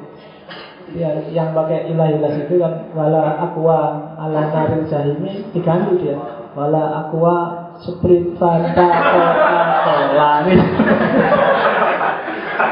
Aku tiba-tiba ingat itu. Wah, rame itu. Masa wala aqua Sprite, Fanta, Coca-Cola. Oke. Enggak, masjidnya jangan, bukan masjid kayak gini, masjid pondok itu kan ada kayak musola kecil gitu. Nah, itu jadi waktunya orang makan-makan rame, dia saking jengkelnya pujiannya gitu. Walah, aqua. Oke. Aqua, Sprite, Fanta, Coca-Cola. Kamu enak waktu minumnya. Kamu pernah nggak membayangkan guru yang kerja bikin aqua, Sprite, ngawasi Sprite dimasukin serut itu mulai pagi sampai malam ngawasi terus. Coba ngawasi, nggak boleh lewat, begitu lewat dia bisa dimarahi seragamnya. Pagi sampai malam itu gitu terus. Nggak terbayang olehmu. Luar biasa penderitaannya. Itu yang bikin dia teralinasi, terasing. Cuma katanya Marx, ini sampai di titik ini bagi saya pikirannya Marx selesai. Tinggal dikembangkan ilmu Marxisme macam-macam. Cuma menarik melihat ramalannya Marx. Yang ramalan inilah nanti diterjemahkan oleh Lenin, oleh Mao dan kawan-kawan, jadi namanya komunisme. Jadi ramalan sejarahnya Marx. Jadi dari kapitalisme menuju masyarakat tanpa kelas. Ini reka-rekannya Marx. Katanya Marx, iyalah, di sistem kapitalisme pekerja akan terus menghasilkan barang, dan dia makin lama makin kaya. Dan kekayaannya sebenarnya diciptakan, tidak dia lakukan sendiri, bukan hasil keringatnya sendiri, tapi keringat para pekerjanya. Abu Rizal Bakri itu kaya luar biasa kan, bukan dia sendiri. Yang punya KFC itu dia tidak ngapa-ngapain, uangnya datang. Bahkan yang pusatnya mungkin cuma jual lisensi, jual nama, ya uangnya datang. Dia tidak ngapa-ngapain banyak. Nah, biasanya kalau sudah kaya terus jadi konglomerat, atau melakukan efisiensi. Kalau modalnya banyak kan biasanya mikir pengembangan. Oke lah, selama ini Sprite ini diisiin secara manual satu-satu, tidak efektif, hasilnya dikit, beli aja mesin pabrik untuk mengisi Sprite. Kenapa dia bisa beli? Karena dia semakin kaya. Kenapa dia semakin kaya? Karena pemodalnya dapat untung dari pekerja. Dan itu yang terjadi. Ambarukmo Plaza itu sehari kira-kira berapa omsetnya kalau kamu tahu? Saya tidak tahu juga. Aku tanya kok. Ya kan? Loh, itu semakin lama semakin kaya pasti. Dan dia tidak capek. Yang kerja tanpa para pekerja. Kalau rugi gampang kalau dipecat. Kalau untung dia berkembang. Jadi maju mundur yang namanya pekerja itu kalah. Maka logikanya pekerja kan kayak tadi. Akhirnya berpengaruh dalam kesadarannya. Pokoknya yang dipikir biaya caranya tidak dipecat, gimana caranya bisa survive. Kan cuma itu aja. Cuma katanya Marx, jangan takut.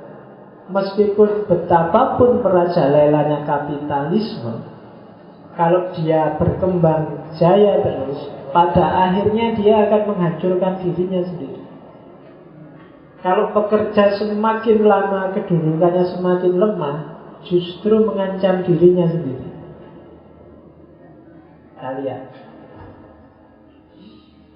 Kalau dia untung terus, maka akan melakukan efisiensi. Beli mesin baru, pabriknya semakin besar. Akhirnya karena mesinnya banyak, yo, buat apa banyak-banyak orang? Pekerjanya dipecati. Pekerjanya dipecati, di PHK. Jangan salah, PHK dia memang kuasa PHK, tapi akan lahir banyak sekali pengangguran. Dan kalau banyak pengangguran, tidak usah dipikir panjang, pasti akan banyak masalah sosial. Dan kalau banyak masalah sosial, jangan harap dia bisa menjalankan usahanya dengan tenang. Pasti rusak. Lama-lama kamu jatuh. 98 contohnya.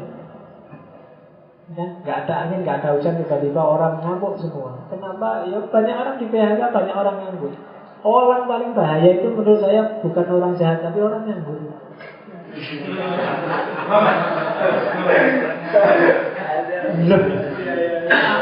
Orang nganggur itu komplit.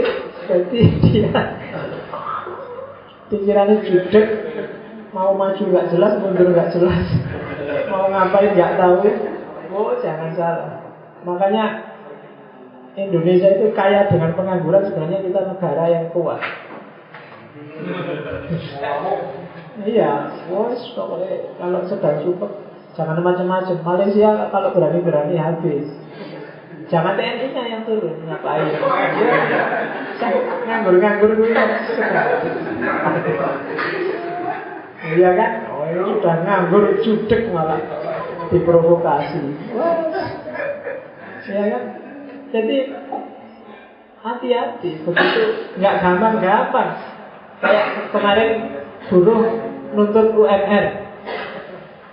Loh itu kalau mereka bisa kompak, terus mogok semua, apalagi terus pemerintah memutuskan UMR tinggi, akhirnya perusahaannya marah terus dipecati semua. Iya dia kuasa pecat, tapi jangan salah, begitu banyak pengangguran, masalah sosial akan banyak.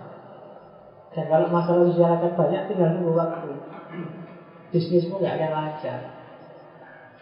Dan itu ramalannya mah. Jadi kalau dia untung, jangan salah, akan memproduksi banyak pengangguran. Pokoknya hati-hati kalau dekat orang nganggur ya. Terus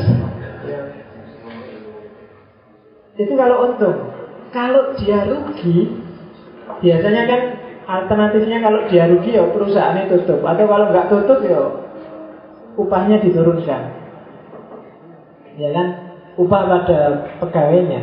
Atau kalau nggak bisa juga paling PHK. Baik upah diturunkan atau PHK kan hasilnya sama, pengangguran. Atau kalau upah diturunkan ya paling tidak kan terus daya belinya jatuh.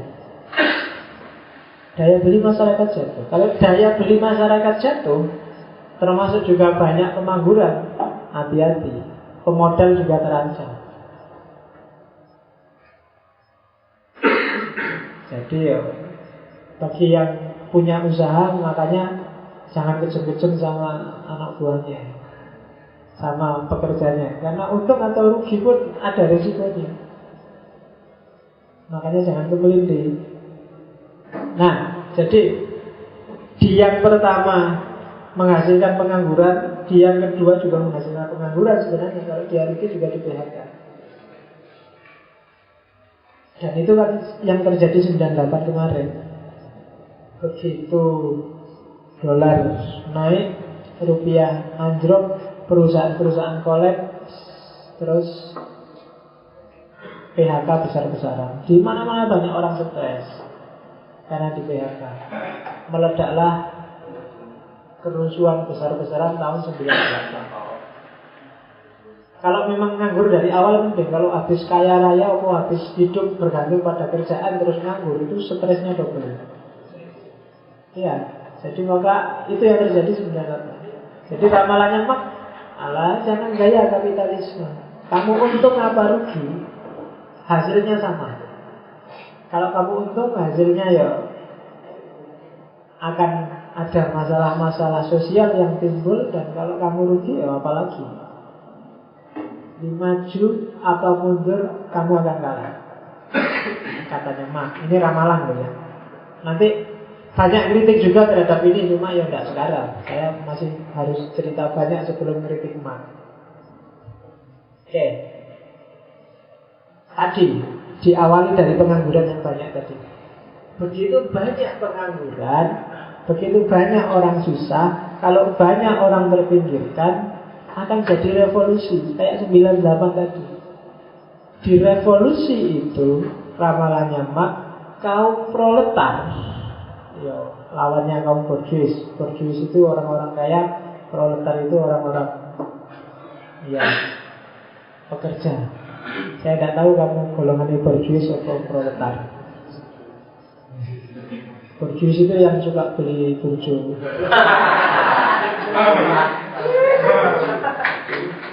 Kamu suka beli burjo berarti kamu termasuk golongannya borjuis. Oke. Nah, jadi ketika terjadi revolusi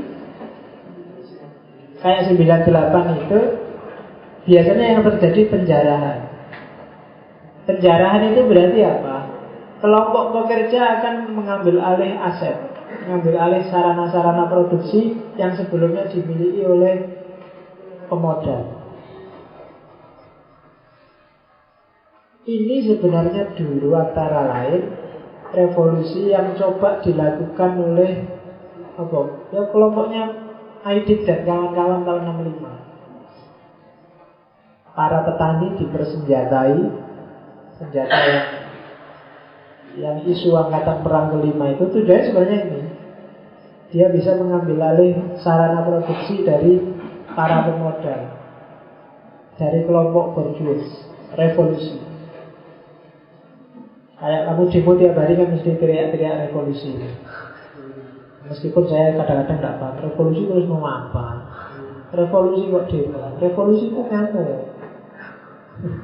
Bikin perubahan drastis itu revolusi. Revolusi kalau cuma orasi ya tidak ada gunanya. Jadi revolusi ayo tapi tenangan. Jangan cuma ngajak demo, ngapain nanggung. Kalau cuma demo ya namanya bukan revolusi, itu namanya tausiah. Ya karena orasi itu kan bahasa kerennya, bahasa agamanya kan tausiah. Mau ibu hasanah. Ya, jadi kamu kan tausiah kalau demo itu. Oke. Revolusi besar terjadi, sudah selesai. Aset dipegang oleh kelompok proletar. Maka akan lahir kelas baru, akan lahir fase baru, namanya diktatoriat proletar, kediktatoran kelompok proletar. Tadi orang-orang melarat, orang-orang pengangguran, orang-orang terpinggirkan yang berontak tadi, yang tidak revolusi tadi, sekarang pegang kekuasaan. Di masa-masa awal ketika baru pegang kekuasaan pasti terjadi euforia besar-besaran. Dan itu yang disebut diktatoriat proletar. Saya tidak tahu apa itu mirip dengan anarkisme apa enggak. Jadi kelompok proletar sekarang menguasai, dan dia ngatur-ngatur, dia menekan kelompok borjuis. Biasanya orang itu kalau habis ditekan habis-habisan, begitu dia bisa balasnya juga habis-habisan. Dan itu fase awal. Orang kan senangnya begitu, balas dendam itu kan biasanya lebih dahsyat daripada ketika dulu dia direpresi. Kalau orang sudah ngamuk, kamu dipukul sekali, balasnya bisa puluhan kali. Beda sama Yesus. Kalau Yesus kan kamu dipukul pipi kanan, kasihkan pipi kiri, kan gitu. Kalau Sokrates juga mirip kayak Yesus. Sokrates itu pernah ditampar orang, terus di pipinya ada bekasnya. Ditanya orang, "Loh, pipimu kenapa?" "Aku habis dipukul orang." "Enggak, kamu balas." "Ya ini balasanku." Jadi pipinya yang merah itu dibilang, "Ya ini balasannya, pipi merah ini." Itu Sokrates. Kalau kamu enggak tahu saya.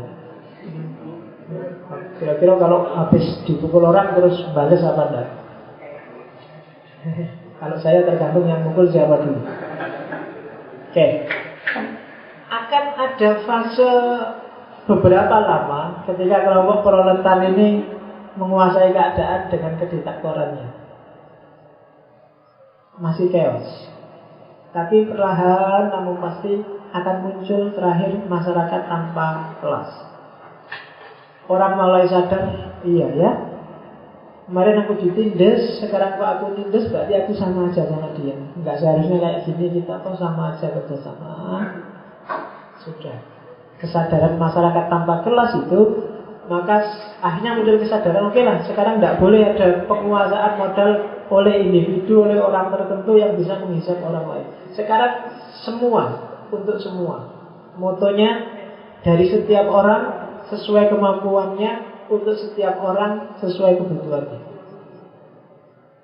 Lahirlah model yang kamu kenal nanti diterjemahkan jadi komunisme.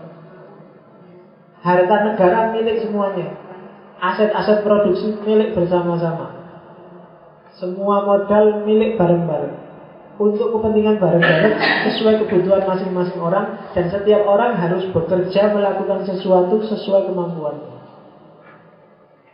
Yang pinter ngomong jadilah dosen, jadilah guru. Yang pinter majul ya jadilah petani. Cuma hasilnya apanya milik bersama. Masyarakat tanpa kelas sudah.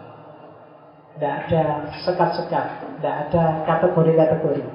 Pokoknya kita hidup bareng-bareng. Nah, itu lahirlah dari kapitalisme jadi masyarakat tanpa kelas. Saya tidak tahu apa ya, mungkin kayak gini, tapi ini ramalannya Marx. Cuma ya seperti teorinya Marx sendiri. Kenapa kok ramalannya Marx ini nggak sukses? Karena hidup itu dialektis. Kalau dialektis, ya tergantung, ada tesis tergantung antitesisnya apa dulu. Antitesis berbeda, sintesisnya bisa berbeda.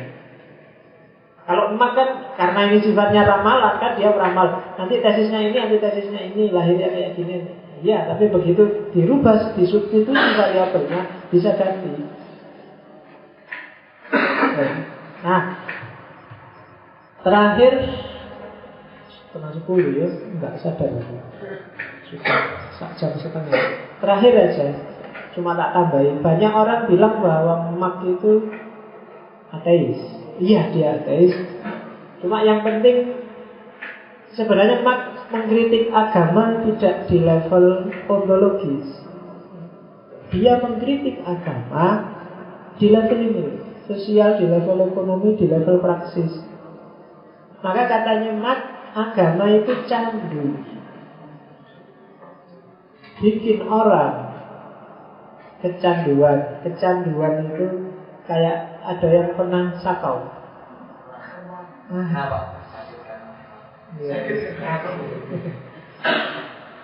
Jadi apa ya? Agama bikin kamu kayak tadi misalnya kamu kelompok pekerja. Kamu sebenarnya tersiksa luar biasa, teralienasi, sumpah. Tapi kamu nggak berani bangkit. Kenapa? Kamu punya agama. Sudahlah, hidup di dunia ini memang ujian, ya kan? Dunia adalah penjara bagi umat Islam. Besok di akhirat kita kalah, sekarang tidak apa-apa. Yang penting besok kita menang. Selesai sudah. Agama sering bikin kamu kecanduan kayak gitu. Disuruh belajar, ayo belajar yang rajin biar pintar. Enggak. Segala sesuatu sudah ditakdirkan oleh Allah. Loh, kan itu agama. Apakah aku lulus semester 7 atau lulus semester 14 sudah tertulis di Lauhul Mahfuz. Ngapain aku capek-capek? Dan itu yang dibenci oleh Mas sebenarnya, efek kecanduannya.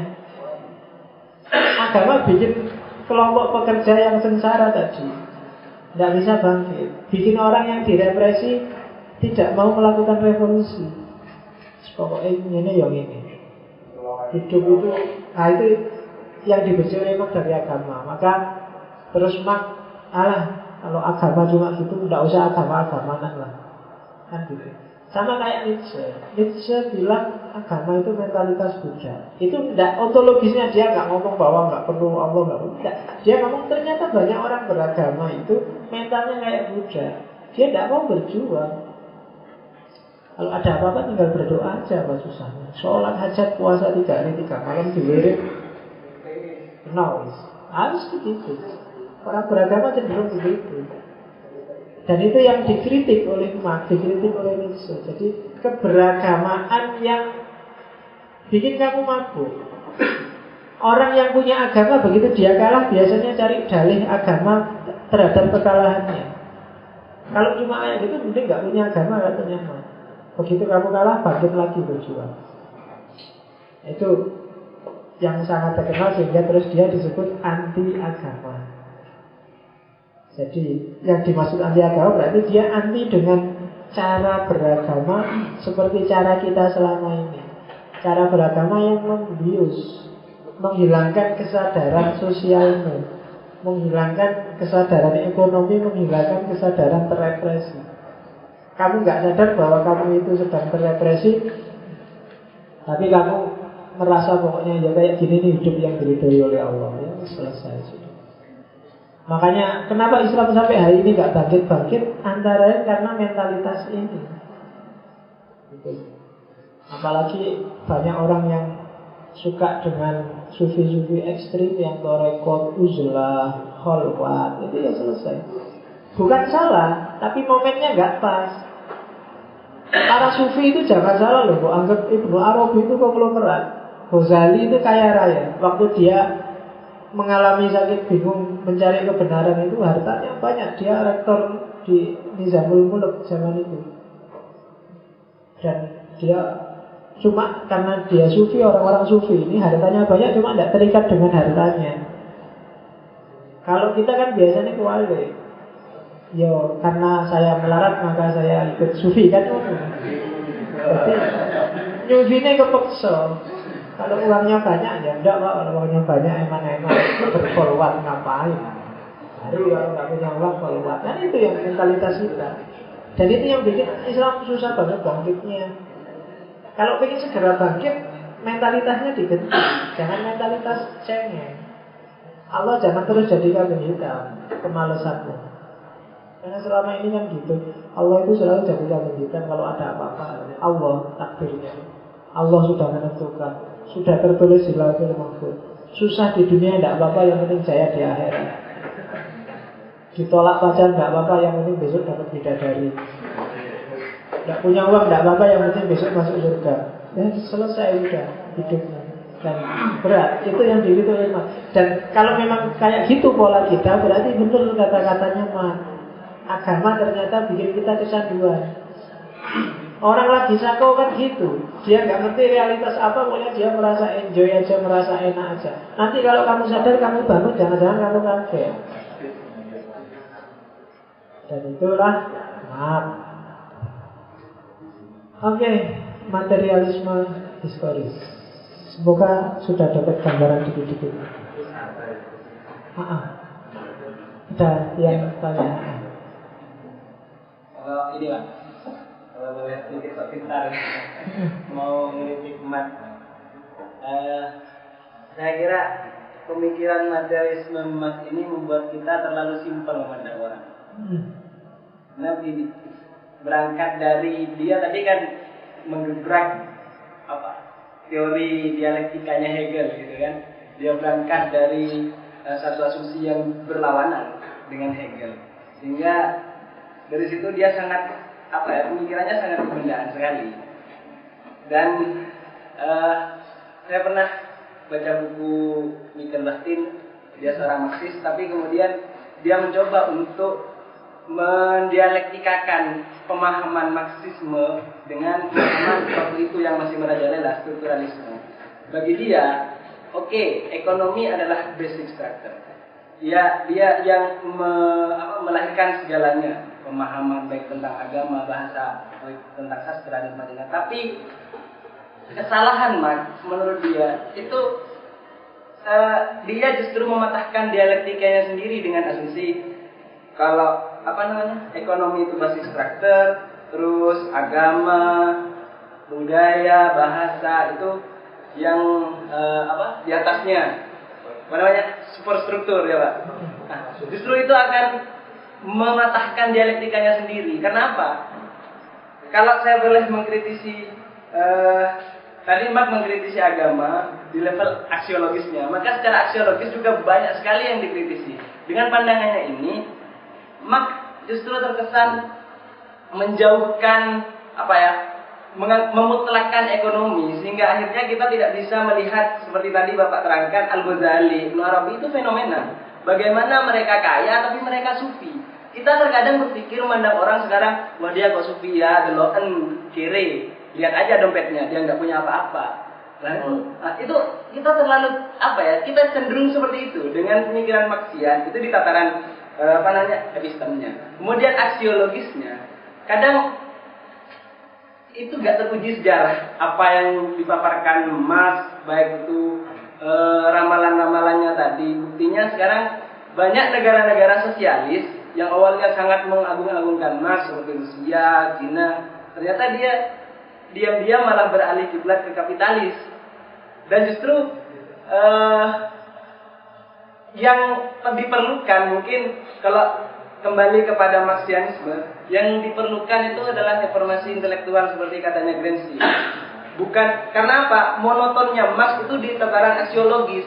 Dia ketika sudah beranggapan segalanya itu berawal dari benda, dan oleh karena itu dia harus mereformasi total sistem dengan dasar kebendaan itu, semuanya harus diambil alih, maka langkahnya dia monoton. Sedangkan Gramsci walaupun dia Marxian, dia cenderung lebih intelektual. Bagaimana itu teruji sejarah dengan mungkin hadirnya kayak Aflatun juga. Aflatun di Eropa pada saat itu diawali dengan mungkin gebrakannya Galileo yang mengatakan heliosentris macamnya. Itu kan reformasi intelektual. Ada semacam dialektika antara ide dengan yang kasat mata, yang material, dan material dengan ide saling berdialektis. Si Marx cenderung mematahkan dialektikanya sendiri.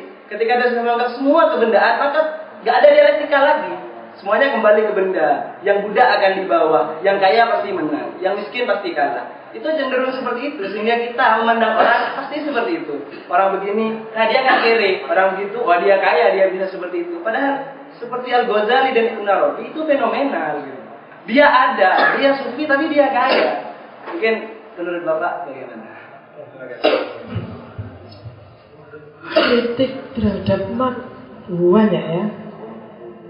Cuma saya tidak akan ngomong satu-satu, banyak. Ada Althusser, ada neo-Marxisme, itu tokohnya banyak. Neo-Marxisme itu menyempurnakan kelemahan-kelemahan teorinya Marx. Cari sendiri, cari di buku-buku kalau kamu tertarik.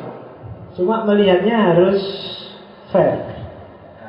Setiap filsuf dia punya, kayak di hermeneutik kemarin, punya angle sendiri, punya fokus sendiri, punya perspektif sendiri, termasuk punya isi kepala sendiri. Marx sangat wajar ketika dia fokus ke ekonomi kalau dilihat dari riwayat hidupnya. Masuk akal. Yang kedua, maka membaca Marx caranya adalah ada gak sih dimensi kehidupan di masyarakat itu yang versi Marx, yang apa-apa perhitungannya serba ekonomi. Sisi kehidupan kita yang mana ya yang kayak gitu. Kalau ada berarti ini tuh yang dilihat Marx itu. Cara membacanya seperti itu. Jadi banyak kritiknya Marx. Jangan khawatir kalau cuma mau kritik, banyak. Saya pernah nulis sendiri. Jadi jangan khawatir. Cuma dengan kritik tidak harus terus berarti Marx tidak usah dipakai. Enggak, banyak sekali ide-ide yang relevan dari Marx. Kalau enggak dia tidak akan hidup sampai hari ini. Terus gitu. Jadi ya termasuk Ghazali. Sufi kok kaya? Ya. Sufi miskin juga ada masalahnya. Orang yang disebut Marx kecanduan agama juga banyak gitu. Dan itu yang dilihat Marx. Marx kok nggak lihat yang lain? Ya karena memang manusia tidak bisa melihat progresi. Ketika punya satu teori apa aja nggak bisa kamu dari mana-mana enggak. Menurutku ini kayak kamu, FPI itu keras deh. Kamu kan nggak bisa, enggak loh. FPI itu kadang-kadang juga kalau ada bencana bantu, tapi kan enggak, pokoknya karena kamu sudah. Nah, sementara bagi yang suka FPI itu bela Islam kok. Dari sisi itu dia melihat. Dan persis Marx juga kayak gitu. Jadi jangan khawatir kalau pengen ngeritik Marx, kalau butuh tak kasih banyak. Cuma nggak mungkin tak sampai di sini. Serius, termasuk Gramsci. Gramsci kan dikenal juga neo-Marxian. Jadi caranya gitu. Jadi kalau kamu merasa tidak relevan, tidak apa-apa. Cuma kadang-kadang tinggal kamu cermati aja. Oh, ini gaya maksiat. Karena tiba-tiba ada orang ngomong, alah, apa-apa, paling ya ujung-ujungnya duit. Nah itu kan logika. Persis seperti yang diramalkan Pak. Bulat kayak apa, tapi ya terakhirnya ya duit. Ada kiai komersial, katanya ikhlasillahi ta'ala, tapi yo kalau diundang pakai tarif. Oh, berarti bener ya mak itu. Ternyata agama ya, ujung-ujungnya uang. Bacanya kayak gini. Jadi bahwa dia lemah, tidak mewakili realitas. Karena apapun yang ada ismenya saya tidak percaya. Kalau kamu tanya saya suka yang apa, idealisme saya tidak percaya. Begitu ada isme, berarti melihat realitas yang kompleks dari satu perspektif yang tunggal. Tidak mungkin menurut saya. Apapun nama ismenya, termasuk pluralisme atau kemarin monisme, begitu ada isme, berarti realitas yang kompleks kamu reduksi jadi persepsi tunggal. Apalagi marxisme. Cuma ini kan cuma tak tunjukin ada versi material yang beda sama mekanis sama materialisme kuno model Demokritos. Jadi tidak apa-apa wis kritikan. Habis-habisan juga tidak apa-apa. Sejak dulu sudah dikritik. Kenapa ya? Emak kok nggak lihat Ghazali yang kaya padahal dia sufi? Ya nggak ada orang kayak gitu. Daripada kamu sufi juga enggak, kaya juga enggak. Misalnya ya, itu orang sufi kok tidak mau dunia, tidak apa-apa. Mending dia tidak mau dunia tapi sufi, daripada kamu dunia tidak punya, sufi juga enggak. Nah kadang-kadang kayak gitu. Jadi realitas kompleks. Jadi jangan takut untuk kritik, bagus, jalan aja terus. Dan indahnya filsafat di situ. Emak juga tidak, emak itu malah justru sering, kan tadi tak bilang, dia mengkritik Marxisme loh. Ada orang-orang tokoh-tokoh tertentu yang diafiliasikan dengan Marxisme, dan Marx sendiri nggak setuju sama dia. Bahkan dia bilang, kalau Marxisme itu kayak gitu, aku bukan Marxisme kalau gitu. Marx ngomong. Jadi ya santai aja, jangan takut kalau mau kritik. Kritik aja Marx. Banyak kelemahannya. Jangankan yang versi Marx, yang sangat idealis kayak Hegel, itu aja habis dikritik. Immanuel Kant yang dewanya abad modern, yang sampai hari ini sebenarnya gaya memikir sebenarnya Kantianisme, itu pun ya kelemahannya sangat banyak. Tidak ada kalau pikirannya manusia yang nggak lemah itu. Yang saya omongkan pertemuan 1 sampai 14 ada kelemahannya. Jadi materi historis ya masih banyak kelemahannya, nggak cuma yang kamu sebut itu. Tadi beberapa sudah tak sebut, kalau kamu jeli sebenarnya itu kelemahan. Beberapa tak pakai guyonan itu sebenarnya kelemahan dari Marx. Kalau kamu jeli. Cuma ya saya tidak akan ngomong itu daripada kamu tambah bingung. Pokoknya sampai hari ini kamu tangkap aja visinya Marx. Oh ini tuh materialisme historis itu. Yang dari sini terus Lenin, kemudian Mao, kemudian Stalin merumuskan ideologi yang namanya komunisme. Dan orang Cina, orang Rusia, meskipun ambruk sistem komunismenya, tapi masih banyak yang percaya bahwa ambruknya itu bukan karena dia pakai komunisme, tapi ada faktor-faktor lain yang bikin dia ambruk. Mungkin karena peradaban besarnya pakai kapitalisme, maka mereka tidak kuat. Karena untuk bisa bikin sistem yang komunistik itu harus kompak. Karena ini hidup bersama. Kalau sendiri-sendiri tidak akan. Begitu ada tiang-tiang, begitu ada variabel-variabel bersama yang kapitalis, maka otomatis yang komunis nggak akan jalan. Begitu terkontaminasi kapitalisme, komunisme akan macet. Karena ini sistem hidup bareng-bareng. Begitu salah satu egois ya sudah. Nah, itu antara lain kelemahannya Marx. Makanya dari namanya aja kan kelihatan, orang menyebutnya determinisme ekonomi. Ekonomi kok deterministik. Deterministik itu kalau bahasa agamanya Jabariyah. Tidak mungkin. Maka istilah itu aja mungkin semacam kritik terhadap Marx. Masa sistem kok deterministik? Padahal manusia itu kan nggak bisa dipatok, dipastikan, apalagi diramal. Oke, ada lagi. Jangan khawatir, minggu depan kita ketemu dengan tandingannya materialisme, yaitu idealisme. Saya masih belum bisa ngukur berapa pertemuan saya harus ngomong idealisme, karena panjang sekali idenya dan banyak. Filosof klasik sampai modern itu hampir semuanya idealistik. Baru sejak Marx ini kan terus dikenal orientasi praksis.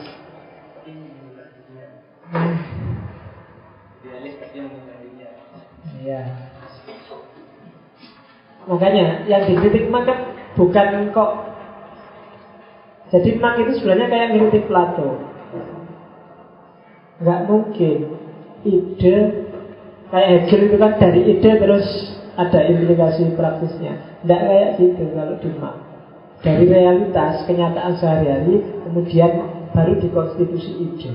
Kalau ada orang ide dulu kayak di Hegel, itu pasti tautologis, tidak mengakar. Itu ada sebenarnya di Marx. Jadi Marx sangat muridnya Hegel, cuma dia membalik aspek dialektika yang sifatnya metafisik dijadikan dialektika yang sifatnya realistik. Itu aja. Jadi kalau disebut anti juga tidak, dia melanjutkan gurunya. Hegel itu gurunya, dan dilanjutkan dari metafisik jadi realistik. Oke ya, sudah ngantuk kelihatannya. Masih ada yang tanya? Nggak ada? Iyalah, dipikir nggak ada aja lah. Sudah jam 10. Oke, insya Allah kita akan ketemu lagi minggu depan. Saya akhiri sekian. Assalamualaikum warahmatullahi wabarakatuh.